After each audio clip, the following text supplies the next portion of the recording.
And of course I had to return their salute as a part of the discipline of being an officer. The time they finished, it was only a week or so, and I found that I was appointed to HMS Tormento. And HMS Tormento was a base, an operational base, shore base, in the south of England. And it was on the River Hamble, at the mouth of the River Hamble. And my accommodation there was in a private house. It was quite a large bungalow with quite a few bedrooms. And it had been commandeered, and it was right on the water's edge of the river. And we had wren or female stewards bring us our breakfast and generally looking after us at this place. And I found I'd been appointed to a flotilla as engineer officer for this flotilla of what they called LCPs, LCPLs, LCP large. And they weren't very large really, they were only motorboats of something under 40 foot long, or Eureka craft, manufactured in America. And I've had a flotilla of about a dozen of these things, and I've had a staff of a chief ERA and 3 motor mechanics and a wireman and a shipwright, a young shipwright. So I spent a few days there getting used to the craft and being part of the flotilla. Luck was with me once again because we were going to be given leave. I think it was because we were going to go overseas, which we didn't know at the time, but we did get this leave, and this was a good opportunity for Connie and I to get married. I let her know that sometime soon I'd be on leave, and she told her folks at the Rolls-Royce factory in the office where she worked, and they clubbed together to give her a wedding gift. And her boss, when he was saying farewell to her and handing her the gift in front of all the folks there, that Connie thought she would be getting married soon, and she was leaving in anticipation of that. She didn't know when she was going to get married, and nevertheless they hoped she would get married eventually whenever it happened. So he made a bit of a joke of it in his speech to the people, to the staff, and of course Connie left her employment. She arranged for the marriage where she lived. She lived with Madge somewhere between Glasgow and Paisley, which are two cities of Scotland that sort of run one into the other. They're both quite large, but if you travel from one to the other, you can do it by tram, or used to be able to do it by tram in those days.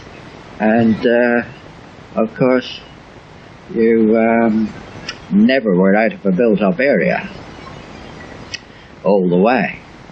And one of the small districts along the way, I think probably a little bit nearer towards Paisley than Glasgow, was Cardonald. And there was a Church of Scotland in Cardonald, and it was simply referred to as Cardonald Church. So that's where Connie and I were married on the 11th of February 1943. I, of course, was in Warsash, where HMS Tormento was, and had to travel about 60 miles or so, I think it is, to London, and then go the 300 or 400 miles to Glasgow and get out to Cardonald. And I haven't said anything about travelling in wartime in Britain, but I mentioned the bombing, I think, when I was on leave.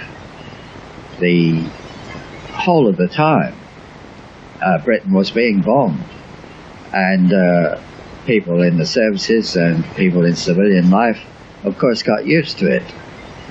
My hometown of Plymouth was very badly bombed, and the whole centre of the town of Plymouth, the main shopping area, was gutted, just devastated with fire bombs and ordinary explosives.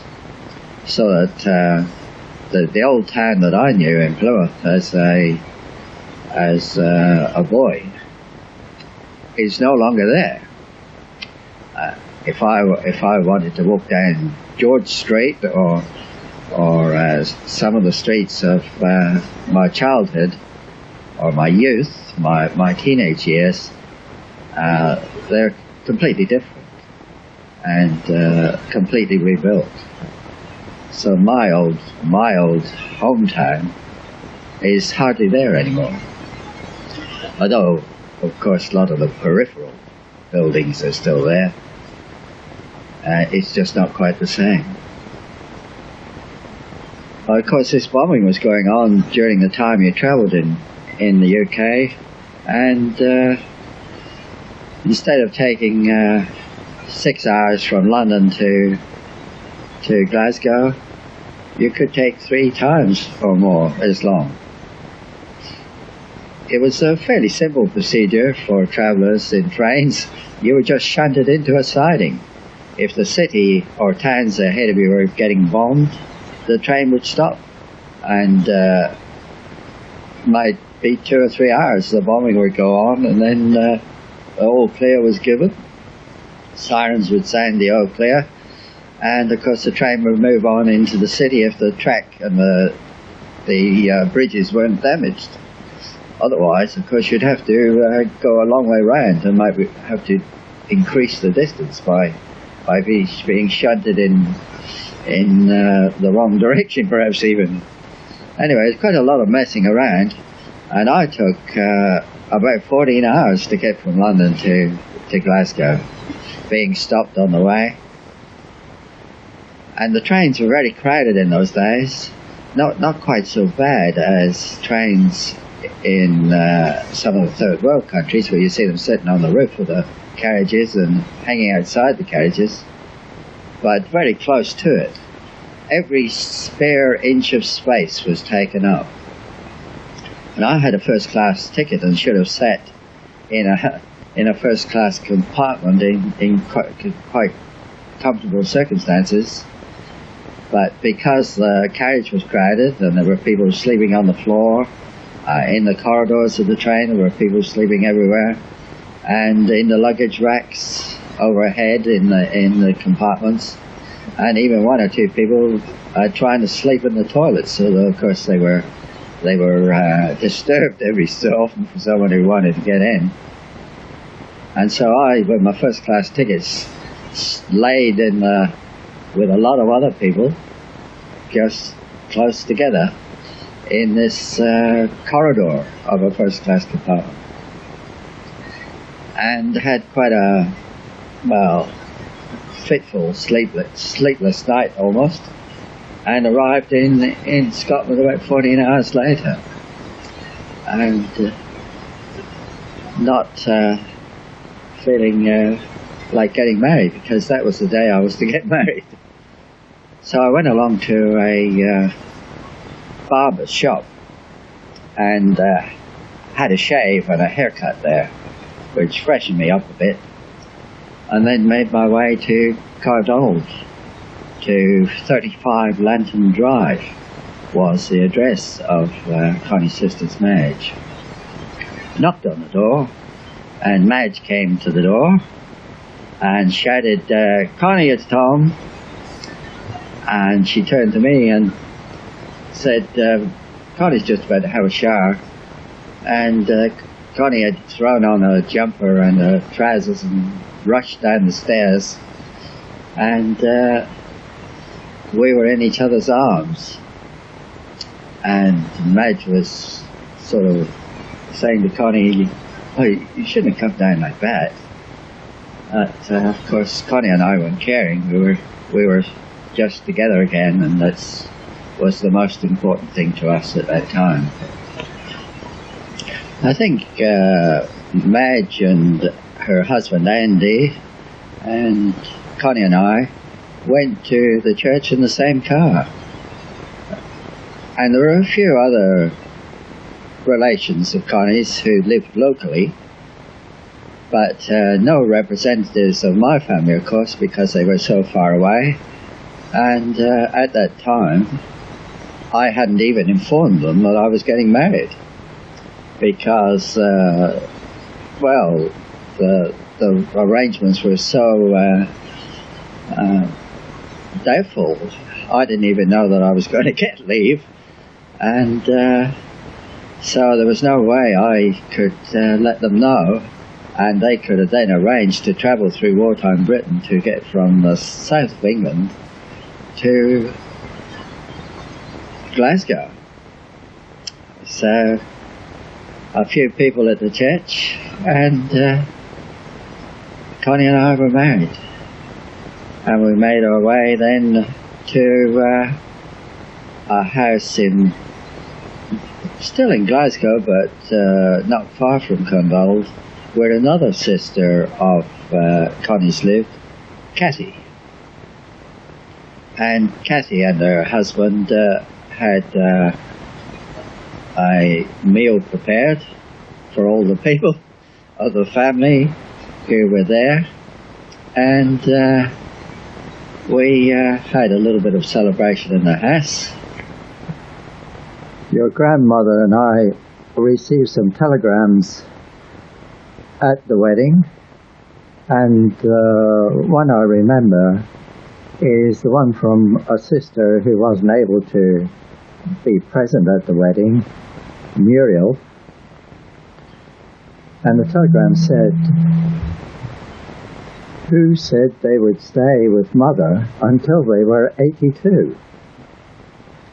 And this came about because Connie, when she was quite a small child, at one of her sister's weddings, saw her mother crying, and so she comforted her mother with those words. Madge, Andy and Connie and I went to the Adelphi Hotel where Connie and I were going to spend the night, and we said cheerio to them, and of course we were there then starting out on our honeymoon. From the Adelphi Hotel we went to Edinburgh for the rest of our leave, and one of the funniest things that happened, I suppose, although the person concerned might not have thought it was funny, there was a man who met us at the railway station and offered to carry our luggage. So we left the station with this fellow carrying the two cases and headed up a slight hill and went about 300 or 400 meters to the hotel. And I was wearing gloves. It was very cold in Edinburgh at that time, and I tipped the fellow, and I didn't have much change in my pocket, and I gave him, as I thought, 2 threepenny bits.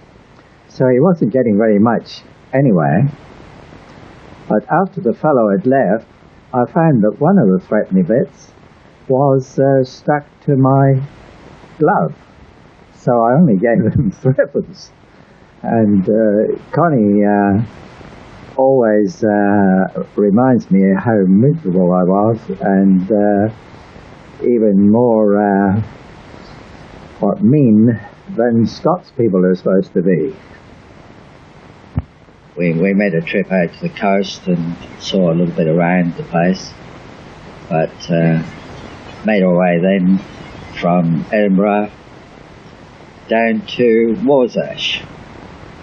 We found that the only place we could get accommodation was in the Bugle Inn, which is on the Hamble side of the River Hamble. There are two little towns there. There's the town of Hamble one side and Warsash on the other. We spent a couple of nights in the Bugle, which was quite nice, but a little bit expensive. So we tried to find cheaper accommodation, and slightly cheaper was an apartment in Leonard House, which was a block. We just had one large bedroom in it, and it was from there that we met the officers of the landing craft flotilla.